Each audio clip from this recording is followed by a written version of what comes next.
What's good, people? Welcome to 2 Minutes Undiluted, and I want to wish you all a happy Easter. I know Easter for many of us is all about appreciating loved ones, the warmth of family, and for some of us it's all about eating and drinking. And as much as I agree with all of the above, I think we need to make room for reflecting on what the cross of Christ Jesus has brought us.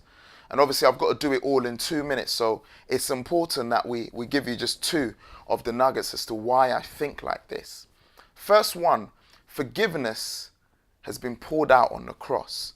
And I think in this season it's a time that we must have a heart of reconciliation and forgive those who have trespassed against us, as the Bible puts it. Because on the cross, we see humanity sin at its climax, at its peak.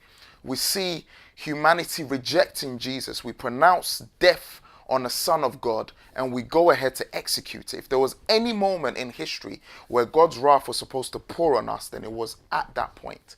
But you see, the interesting thing is, Jesus said a prayer that is still working for us till today. He said, Father, forgive them, for they know not what they do.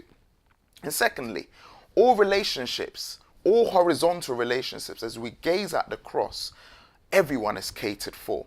So Jesus is on the cross and he looks down and he sees his mother and the disciple that he loved, and he says, woman, here is your son. There are no voids left. There is no one with an absence of a relationship. So as he fixes the vertical, he fixes the horizontal. That's a sign of the cross.